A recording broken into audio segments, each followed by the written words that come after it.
नमस्कार, मैं हिमांशु मिश्रा और आप देख रहे हैं द इनसाइड स्टोरी। तो कांग्रेस के एक नेता हैं मधुसूदन मिस्त्री, उन्होंने 10 दिन पहले एक बयान दिया।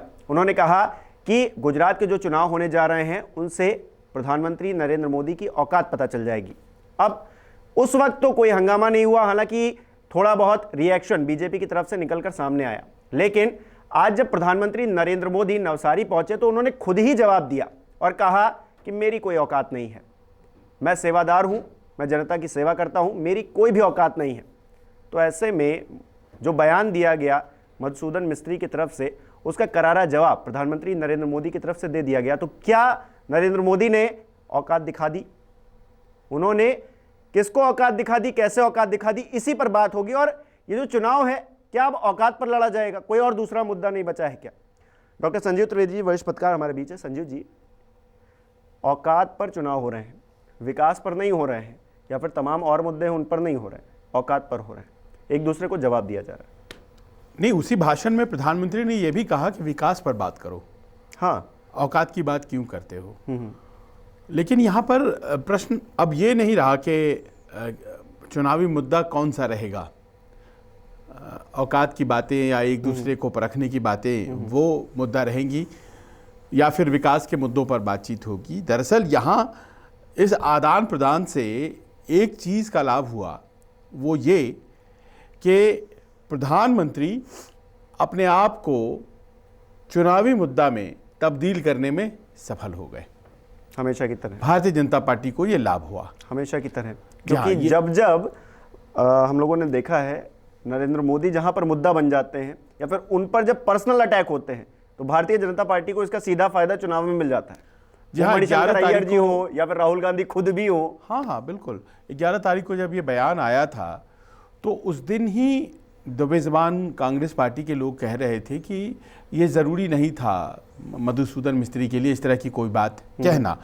मधुसूदन मिस्त्री भी कोई औकात दिखा देने वाली बात नहीं कह रहे थे, वो दरअसल एक कंपैरिजन था सरदार पटेल स्टेडियम का जो नाम है वहाँ पर नरेंद्र मोदी स्टेडियम का, उसको बदल के वो सरदार पटेल स्टेडियम करने की बात कह रहे थे। और उस संदर्भ में वो कह रहे थे कि कहाँ वो हैं, कहाँ ये हैं, और फिर वो औकात की बात आई थी। अब उस दिन जब ये बात कही गई थी मधुसूदन मिस्त्री के द्वारा एक अलग संदर्भ में, तो उसका जो इंटरप्रिटेशन होगा वो इस तरह से ही होगा, वो करीब करीब क्लियर था। और देखिए आज हुआ भी। इसके ज़रिए प्रधानमंत्री नरेंद्र मोदी को ये अवसर मिला, जैसा कि पहले भी मिला था जब उनके ऊपर और भी छीटाकशी इस तरह से हुई थी, कि उन्होंने अपनी बात को सामने रखा। और देखिए, प्रधानमंत्री आइडेंटिफाई होते हैं गुजरात से। गुजराती अस्मिता एक बहुत बड़ा चुनावी मुद्दा विगत कई चुनावों में रहा है, और गुजराती अस्मिता से खुद को जोड़ करके और कांग्रेस के द्वारा मुझे गाली दी गई, ये बात अगर वो लोगों के बीच कहते हैं तो एक सहानुभूति उनके प्रति बनती है, ऐसा पूर्व में देखा गया है। और इस संदर्भ में आप कह सकते हैं कि इस तरह के बयान को देकर के जहां पर कांग्रेस फंसी थी वहीं से अपना फ़ायदा निकालने की कोशिश प्रधानमंत्री नरेंद्र मोदी ने की आज। जैसे मणिशंकर अय्यर का मैंने जिक्र किया, उन्होंने भी 2017 में एक बात कही थी, राहुल गांधी ने 2019 में ये बात कही थी। चुनाव में ज़रूरी हो गया है कोई ना कोई ऐसा शब्द बोला जाए, ऐसी भाषा बोली जाए जो प्रधानमंत्री को डायरेक्टली हिट करे और उसका फ़ायदा प्रधानमंत्री मन से खड़े होकर ले, या फिर भारतीय जनता पार्टी चुनाव में उसको भुनाने की कोशिश करे। हाँ, ट्रेंड सेट हो गया है, ये एक सिलसिला सा हो गया है। और इस पर शायद अगर प्रधानमंत्री के विरोधी बच कर चले तो उनको ज़्यादा फ़ायदा होता। जैसे कि मुझे याद है 2007 जब श्रीमती सोनिया गांधी ने मौत का सौदागर वाला लाइन यूज़ किया था, और फिर बाद में हमने देखा 2007 के चुनाव में वो प्रचार करने वहाँ गई थी, उन्होंने भाषण में ये बात कही, और फिर उसी को लेकर के नरेंद्र मोदी निकल गए और हमने 5 साल सेवा किया, मुझे मौत का सौदागर कहा गया। उनका संदर्भ था कि भाई इतने लोग मारे गए, और इस तरह से वो दंगों की बात कर रही थी। लेकिन उसको किस तरह से पॉलिटिकल यूज़ किया गया उसका, वो हम लोगों ने देखा और अपने आप को सेंटर स्टेज में वो लाए। बाद में हमने ये भी देखा कैसे प्रियंका गांधी ने एक बार नीच राजनीति करते हैं, कुछ इस तरह की बात कह दी थी। ये जो नीच वर्ड का इस्तेमाल होता है, आज भी उन्होंने कहा मेरे को नीच कहा गया, ये संदर्भ में हुआ था। तो लेकिन जैसे ही आप इस तरह के शब्दों का इस्तेमाल करते हैं, आप एक ओपन ट्रैप में प्रवेश कर जाते हैं। उस शब्द को उठा करके और मुझे नीच कहा गया। अब नीच का संदर्भ जो है अपर कास्ट और लोअर कास्ट के संदर्भ में इस्तेमाल किया गया, और मैं तो पिछड़ा हूँ, मैं बैकवर्ड हूँ, और बैकवर्ड वोटों की गोलबंदी कराई जाए, उससे वो शब्द का इस्तेमाल जो है उस संदर्भ में हो गया। चाय वाला कह दिया था मणिशंकर अय्यर ने, और चाय वाला क्या बन सकता है। अब चाय वाला भी समाज के कतिपय कमज़ोर वर्ग से आता है, और आप कमज़ोर वर्गों का अगर उपहास करोगे, क्या वो देश के प्रधानमंत्री नहीं बन सकते हैं, ये प्रश्न उठेगा, और इसका भी लाभ उनको हुआ। तो जब भी आप हमला बोलते हैं एक ऐसे व्यक्ति पर जो कि उनके कैंपेन का जो कांग्रेस के विरोध में खड़े हैं भारतीय जनता पार्टी के लोग, उनका सिरमौर हो वो, तो जाहिर है कि उस वक्त सब लोग मिलकर के उसको एक मुद्दा बनाते हैं, उसका फायदा होता है। जैसे राहुल गांधी के ऊपर कुछ बोला जाता है तो सब लोग मिलकर के राहुल गांधी के डिफेंस में आते हैं, और कई जगहों पर जो उनके पॉकेट्स ऑफ सपोर्ट होते हैं वहां पर उनको फायदा होता है कि कांग्रेस पर अटैक कर रहे हैं। राहुल गांधी एकमात्र व्यक्ति हैं जो कि बोलते हैं नरेंद्र मोदी के खिलाफ, तो आज देखिए उनके ऊपर इस तरह से बोला जा रहा है, उन्हें ऐसे परेशान किया जा रहा है। तो ये शीर्ष नेताओं के साथ है, ये पॉलिटिकल साइकोलॉजी है कि अगर शीर्ष नेताओं को गालियां पड़ती हैं तो फिर उनके नीचे जितने उनके समर्थक हैं उन्हें लगता है कि मुझे पड़ गया, और फिर वो बहुत ज़बरदस्त तरीके से अपने नेता को डिफेंड करते हैं। और चुनाव के इन पहले अगर ऐसा हो तो वो डिफेंस जो है वोटों में दिखाई पड़ता है। तो प्रधानमंत्री ने आज बहुत ही साफगोई से 11 नवंबर को मधुसूदन मिस्त्री की जो बात थी उसको यूज़ किया है, और उसको बड़े करीने से इस्तेमाल करते हुए 1 तारीख को वहाँ पोलिंग होनी है, यानी कि 10 दिन पहले ये बात डाल दी है। 10 दिन पीछे कही गई बात को उन्होंने 10 दिन पहले जनता के बीच फिर से डाल दिया है और खुद को ही मुद्दा बना दिया। जिस टाइम ये बयान आया उस टाइम थोड़ा बहुत तो इसको लेकर हलचल हुई, लेकिन आज ज़्यादा हुई। प्रधानमंत्री ने इसे मुद्दा बना ही दिया। वो एक सोची समझी चीज़ें नज़र आती हैं कि इस चीज़ को हम किस तरह से डाइवर्ट करेंगे, लगता नहीं है, क्योंकि 10 दिन पहले का बयान आप बाद में उठाते हो और फिर उसको अपने से पर्सनल जोड़कर फिर आप उस तरह से प्रेजेंट करते हो कि सामने वाली चीज़ें सब खत्म हो जाएं, या फिर जो मुद्दे थे वो खत्म हो जाए। देखिए, चुनाव के इन पहले इस तरह की चीज़ें तो होंगी, और जो हारता है वो चाहे कितना भी आदर्शवादी तरीके से चुनाव लड़े, वो तो हारा हुआ कहलाएगा, और जीत कैसे भी मिले वो विजेता कहलाता है। अब ये हमारे समाज का नियम है। गुजरात में 4 करोड़, या ये कहे कि 4 करोड़ से तो बहुत ज़्यादा, 4.5 करोड़ या उससे भी थोड़ा ज़्यादा मतदाता हैं। अब उनके बीच ये मतों का फैसला होना है, और समझिए आप ये कि करीब उस पूरे मतदाता में 50% जो है वो युवा हैं, और युवाओं में जो वोट परसेंटेज होता है वो बाकी वर्गों की अपेक्षा ज़्यादा होता है। ज़्यादा युवा वोट करने आते हैं बनिस्पत की बुजुर्ग व्यक्ति, यानी कि जो युवा हैं आज की तारीख में, वो गोधरा के दंगों के दौर में बच्चे रहे होंगे। 2002 की बात हम कर रहे हैं, 2001 की बात हम कर रहे हैं। उस वक्त का जो एक भाव था और कैसे प्रधानमंत्री मोदी की वो छवि थी, वो आज जो व्यक्ति 25 या 30 साल का है, उस वक्त वो 5 या 7 साल 9 साल का रहा होगा, वो उसको उतना रिकलेक्ट नहीं हो रहा होगा। वो चलना सीख रहा होगा, स्कूल जाना सीख रहा होगा। एक जनरेशन वो भी है इन वोटरों में जो कि इसी साल वोट देने के लिए काबिल हुआ है। वो तो 2002 के बाद पैदा हुआ था। बिल्कुल, हाँ। अब आप देखिए, जब राजनीतिक की प्लानिंग करते हैं तो ये सारे फैक्टर्स उनके दिमाग में होते हैं। प्रधानमंत्री मोदी को याद दिलाना है कि कांग्रेस कैसे रिएक्ट करती है, और मैं जो हूँ वो कैसे झेलता हुआ सब चीज़ों को यहाँ तक आया हूँ, और ये मैंने विकसित गुजरात बनाया है और आप भी मेरे साथ जुड़िए। ये वो वोटर नहीं है जिसने दंगे देखे हैं, ये वो वोटर नहीं है जिन्हें याद है कि यहाँ पर कुछ ऐसा हुआ था। तो कई बार रिकलेक्ट कराया भी जाता है। मैं एक तस्वीर देख रहा था, तो माया कोडनानी जो कि दंगों में जिनका नाम है, वो एक नॉमिनेशन में पहुंची हुई थी। अब माया कोडनानी कौन है सब जानते हैं, एक वर्ग के लोग जानते हैं, पुराने लोग जानते हैं। दंगों में नाम, जेल में मंत्री थी, जेल में थी, अभी वो पेरोल या बेल लेकर के बाहर हुई हैं। अब उसको देखते ही आपको वो फ्लैश कर जाएगा पूरा चेहरा, वो पुरानी बातें याद आ जाएंगी। तो वो जो वर्ग है, जो वोटरों का वर्ग है, जो समर्थक तो है, अनभिज्ञ है, या फिर वो जो थ्रेशोल्ड पर खड़ा है, नो मैंस लैंड में है, उसको अपनी तरफ अगर खींचना है तो वो संदर्भों को याद दिलाया जाता है।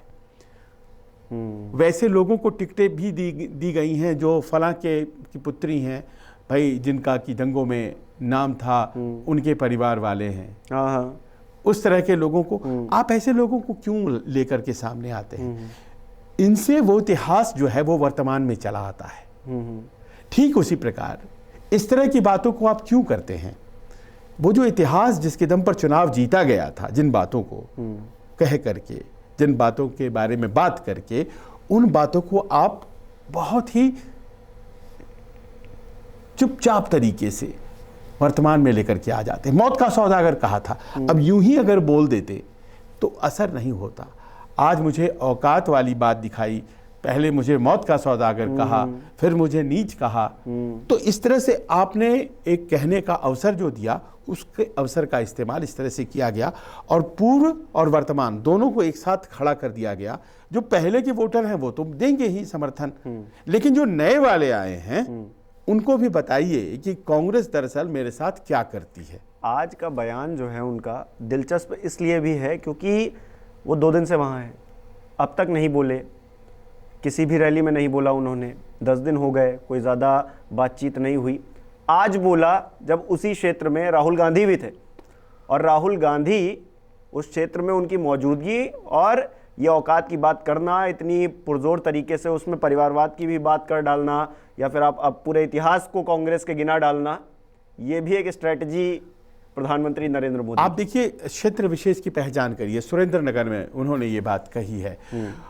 ये पूरा सौराष्ट्र है, और सौराष्ट्र है उसमें पटेल बहुल क्षेत्र माना जाता है सौराष्ट्र को। और सौराष्ट्र कच्छ का इलाका जो होता है उसमें पटेलों की बहुतायत है, कई सीटों पर वो निर्णायक है और हर सीट पर मजबूत है वो वोटर। पटेल अमूमन हिस्टोरिकली अगर देखें तो वो बीजेपी की तरफ आया, इसीलिए आया क्योंकि एक ज़माने में कांग्रेस ने खाम बनाया, KHAM, जिसमें क्षत्रिय, हरिजन, अहीर और मुस्लिम, KHAM।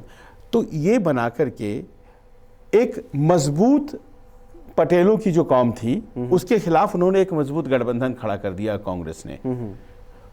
इस के खिलाफ पटेल बीजेपी की तरफ चले गए और तब से वो बीजेपी के ही साथ रहे। लेकिन क्या हुआ है कि हाल के वर्षों में भारतीय जनता पार्टी से उनका मोह भंग हुआ, जो हम लोगों ने 2017 में देखा, जब हार्दिक पटेल का उतना बड़ा आंदोलन, उनके ये पूरी जो भारतीय जनता पार्टी है उसके खिलाफ चला। और ये डर कायम है क्योंकि अगर आप देखें तो आम आदमी पार्टी भी पटेलों के बीच अपने आप को स्थापित करने की कोशिश कर रही है। तो सुरेंद्रनगर, अमरेली, राजकोट, ये तमाम ऐसे इलाके जो सौराष्ट्र के इलाके हैं जहां पर पटेलों की बहुतायत है, वहां जाकर के उनका सिंपैथी लिया जाए, ये प्रयास तो एक राजनेता के तौर पर उनको करना था और उन्होंने किया। उसी इलाके में मान लीजिए कि राजकोट में राहुल गांधी भी थे, वहां उन्होंने किसको टारगेट किया? उन्होंने आदिवासियों की बात की और ये भी कहा कि बीजेपी नहीं चाहती है कि वो शहरों में रहे। हाँ, अब देखिए सब अपने अपने वोट बैंक को टारगेट कर रहे हैं, उससे वहां से वो वनवासियों की बात कर रहे हैं और कह रहे हैं कि देखिए आपको वनवासी कहते हैं, वो शहरों में आपको नहीं आने देना चाहते हैं, वो वनों में रखना चाहते हैं। आपके बेटे डॉक्टर, इंजीनियर, हवाई जहाज उड़ाने वाले बने, ऐसा वो नहीं चाहते हैं, क्योंकि आदिवासियों का भी एक बड़ा वोट बैंक उस क्षेत्र में आता है। और बाकी के क्षेत्रों में भी है। तो ऐसे में सब अपने अपने वोट बैंक के हिसाब से बात कर रहे हैं। मोदी जी अपनी बात कह रहे हैं, राहुल जी अपनी बात कह रहे हैं, और दोनों अपने अपने। अब पिछली दफा उस पूरे इलाके में, सौराष्ट्र के इलाके में, कांग्रेस 54 सीटें हैं, कांग्रेस को 30 सीटें मिली थी, भारतीय जनता पार्टी पीछे रह गई थी, 20 सीट उसको मिली थी। तो इसका मतलब यह है कि उसको आगे बढ़ना है और कांग्रेस को अपना संभालना है, क्योंकि कांग्रेस समझ रही है कि आम आदमी पार्टी वाले घुस गए हैं आदिवासियों के बीच में, और बीजेपी ये समझ रही है कि आम आदमी पार्टी वाले पटेलों के बीच में घुस गए हैं, और पटेल तो थोड़े थोड़े नाराज रहते ही हैं, तभी तो उन्होंने चीफ मिनिस्टर भी पटेल बना दिया। तो ऐसे में हम अपने अपने वोट बैंक को एड्रेस करें और उनकी सिंपैथी लें। ये सिंपैथी लेने की स्ट्रैटेजी है। अब जनता कई बार इसमें आ जाती है। आदिवासी भी इस बात को मानते हुए कि राहुल गांधी हमारे खैर ख्वाह हैं, उन्होंने लगातार कांग्रेस को वोट दिया है, इस बार देंगे कि नहीं देखना है। उसी प्रकार पटेलों का एक बड़ा समूह, बावजूद इसके कि अब थोड़े नाराज हैं, हमेशा से भारतीय जनता पार्टी के साथ आया है। हिस्टोरिकल प्रॉब्लम क्या था? देखिए, वहां पर एक खाम बना था, और उसी खाम का नतीजा है, वो 80 के दशक में बन गया था, उसी खाम का नतीजा है कि आज एक बड़ा वर्ग जो है बीजेपी के साथ है, पटेलों का। पर अब प्रश्न ये उठता है कि क्या कोई परिवर्तन नहीं हुआ है? सब कुछ वही है क्या? सब कुछ वैसे ही चल रहा है क्या? नेता कम से कम यही मान रहे हैं। क्योंकि आज हम औकात को लेकर बात कर रहे हैं, मैं राजनीतिक बातों से इतर एक सामाजिक बात भी करना चाहूँगा और आपका व्यू जानना चाहूँगा कि एक नेता जिसकी बात बहुत सारे लोग सुनते हैं, उनके बहुत सारे समर्थक होते हैं, वो अगर ये सड़क छाप भाषा का इस्तेमाल करते हैं तो फिर क्या असर पड़ता है? देखिए, ये बात बिल्कुल उचित है कि राजनीति में, हमारे देश में इस बात की गुंजाइश ज़रा कम है कि आप किसी विरोधी को कोई ऐसी भाषा में उसको संबोधन करें जो कि मर्यादा के खिलाफ है। अमूमन ऐसा होता नहीं है, लेकिन अब ये नए दौर की राजनीति है। लेकिन लोग तो पुराने हैं, तो क्यों ऐसा बोला था प्रियंका गांधी ने, क्यों ऐसा बोला था मणिशंकर अय्यर ने, या फिर क्यों ऐसा बोला मधुसूदन मिस्त्री ने? मुझे कई बार ऐसा भी लगता है कि कहीं भाषा की समस्या तो नहीं है। नहीं भी हो सकते हैं, या फिर ये फ्रस्ट्रेट हो चुके हैं, फ्रस्ट्रेट हो गए हैं नेता, इसीलिए, क्योंकि फ्रस्ट्रेशन में ज्यादा कुछ भी बोल देते हैं। नहीं, फ्रस्ट्रेशन में आप दूसरे को मौका नहीं देंगे ना। आप मौका अगर दे रहे हैं, ये अच्छी तरह से जानते हुए, मुझे कुछ लोग कांग्रेस के मिले इस भाषण के बाद, और वो बड़े नाराज थे। उन्हें लग रहा था कि ये बेवजह मौका दिया, प्रधानमंत्री इस मौके को जाने नहीं देंगे, और वही हुआ। देखिए, हम लोगों ने बात की थी इस बारे में कि अगर मेधा पाटकर के साथ उस दिन न चले होते, किसी दिन और चले होते, तो क्या कुछ ज़्यादा बिगड़ जाता? क्योंकि प्रधानमंत्री ने अगली ही सभा में धोराजी में जो उन्होंने किया, उन्होंने कहा कि न जिसने नर्मदा बचाओ को 4 दशकों तक रोके रखा, जिसकी वजह से वर्ल्ड बैंक का पैसा नहीं मिला इस प्रोजेक्ट को, गुजरात को पानी नहीं मिल रहा था, गुजरात को पानी नहीं मिला। तो ये मुद्दे आप बिल्कुल सही कह रहे हैं, ये वो मुद्दे नहीं हैं जिन पर चुनाव होना चाहिए था। ये मुद्दे तो कुछ और हैं। गुजरात में अर्बन जो आबादी है वो भारत की प्रति व्यक्ति पर कैपिटा इनकम जो है उससे बहुत ज़्यादा उसके पास पैसे हैं, पर गुजरात में ही दाहोद भी है, गुजरात में इस तरह के ज़िले भी हैं जो कि गरीब हैं, है ना, तो पंचमहाल भी हैं। तो क्या उन जगहों की बातचीत नहीं होगी? उनकी बात अगर होगी तो फिर ये भावनात्मक मुद्दे जो हैं उनको किनारे आना पड़ेगा। हालांकि प्रधानमंत्री नरेंद्र मोदी भी कहते हैं कि विकास के मुद्दे पर सामने आइए, औकात मत उसकी बात मत कीजिए या फिर दिखाने की बात मत कीजिए, लेकिन खुद भी क्या करते हैं, क्योंकि उसी गुजरात में आदिवासी क्षेत्रों में ऐसे लोग भी हैं जिनको कांग्रेस साध रही है। वो जानती है कि इनके लिए नहीं किया गया, सरकार ने नहीं किया, 27 साल का शासन हो गया, लेकिन बावजूद इसके अगर वो पिछड़े हुए हैं, उनके विकास की बात नहीं करते हैं मोदी जी, लेकिन वो कह देते हैं विकास की बात करिए, सामने आइए। कौन करे विकास की बात? 4 साल जिन्हें सत्ता दिया गया था उन्हें तो बाहर कर दिया गया। वो आके बताते ना कि हमने क्या विकास किया है।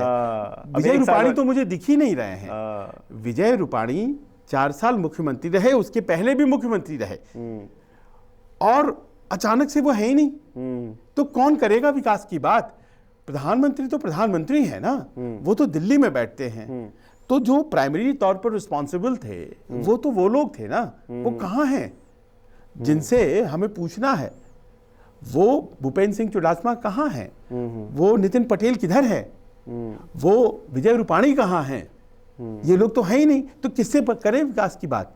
क्या भूपेंद्र सिंह पटेल से करें, जो कि अभी बस कुछ दिन पहले की बात है कि वो आए हैं, मुश्किल से साल उन्होंने पूरा किया है, उनसे तो हो ही नहीं सकता ना विकास की बात। तो जिनको लंबा कार्यकाल मिला है वो अचानक अंतर्ध्यान हो गए हैं। और प्रधानमंत्री कहते हैं विकास की बात करिए, औकात की बात मत करिए। तो फिर प्रधानमंत्री गलत क्या कहते हैं? चुनाव तो उनको भी जीतना है। चुनाव जीतना जीतना है तो दो परस्पर समानांतर रेखाएं हैं। विकास की बात, भावनात्मक मुद्दों की बात, ये मिलती नहीं है, लेकिन चुनाव जीतने के लिए यही दोनों चीजें होती हैं। तो संजय जी ये मान के चलें कि चुनाव है इसीलिए ये सड़क छाप भाषा इस्तेमाल हो रही है, चुनाव है इसीलिए इमोशनल बातें हो रही हैं, चुनाव है इसीलिए विकास को विकास कहा जा रहा है, विकास शब्द का इस्तेमाल किया जा रहा है। वैसे ना कोई विकास से मतलब है, सबकी भाषा अच्छी रहती है, सब कुछ ठीक रहता है, कोई किसी पर हावी होने की कोशिश नहीं करता। लेकिन चुनाव आता है तो ये सारी चीज़ें औकात भी निकल कर सामने आ जाती है। भाई देखिए, आप भाषा और भावनाओं की बात कर रहे हैं, मैं तो मोरबी की बात कर रहा हूँ। हाँ, इतना बड़ा मुद्दा कोई बात करने को तैयार नहीं। बात कर रहा हूँ जिनके घरों में 135 लोग वापस नहीं आए होंगे। एक घर से तो कई लोग, बच्चे तक जो है वो दर्दनाक घटना कैसे भूली जा सकती? तो फिर किसकी बात करें? और कोविड में जो हुआ, कोविड के बाद किस तरह से इलेक्शन हुए, तो अभी तो एकदम ताज़ा घटना है ना ये। है? और व्यक्ति पकड़ा नहीं गया, जिस जो था वो रंगरोगन कर गया था। ये रिपोर्ट भी आ गई है, वो रंगरोगन करके निकल गया और उसने कोई मरम्मत का कार्य किया ही नहीं। और क्या बोलें, यही सच है ना कि बात अगर हम लोग निकलेगी तो बहुत दूर तक चली जाएगी ना। लेकिन जो दर्शक हैं हमारे, या फिर जो गुजरात के वोटर्स हैं, उनको फैसला करना है कि वो क्या करना चाहते हैं। ये नेता कुछ भी बोलते रहें, वो सड़क छाप भाषा बोलें या फिर कुछ भी करें, अपने सरोकारों के हिसाब से उन्हें फायदा अगर हुआ है तो तय करें कि हमें किधर जाना चाहिए। जन सरोकार जो है वो सबसे महत्वपूर्ण है। और ऐसे में देखिए, नेता कितना भी एक दूसरे के खिलाफ बोले, नेता अपनी एक जाति होती है, वो सब एक ही होते हैं और उनके सामने खड़ी है ये जनता। अब जनता को तय करना है कि 5 साल में सिर्फ एक मौका है ना? तो आप इन जुमलों के आसपास वोट देने वाले हैं या फिर आपके हालांकि संजीव जी चल रहा है? अब तो जनता का फैसला भी जनता का नहीं होता। अब कितने राज्यों में हमने देखा है कि जनता का फैसला भी नेता पलट देते हैं, वो जो चुने हुए जनप्रतिनिधि होते हैं वहीं पलट जाते हैं, तो फिर चीज़ें बदल जाती हैं। हालांकि ये राजनीति है, राजनीति में कुछ भी संभव है कहा जाता है। हमारे दर्शक भी बता सकते हैं कि ये जो औकात वाली बात की गई है या फिर ये जो औकात वाला मुद्दा उठाया गया है, ये किस वजह से उठाया गया है, क्यों उठाया गया है, और क्या बीजेपी को इसका फायदा होने वाला है, कांग्रेस इसमें पीछे चली गई है और प्रधानमंत्री नरेंद्र मोदी ने औकात दिखाई है। किसकी औकात दिखाई है हमें कमेंट करके बताइए। बहुत बहुत शुक्रिया। नमस्कार, मैं हूं मानक गुप्ता। अगर आपको हमारा ये वीडियो पसंद आया हो तो इसे लाइक और शेयर जरूर करें, और हां, हमें सब्सक्राइब और फॉलो करना ना भूलें ताकि आप देश और दुनिया की कोई खबर मिस ना करें। तो जुड़े रहिए हमारे साथ और देखते रहिए न्यूज़ 24।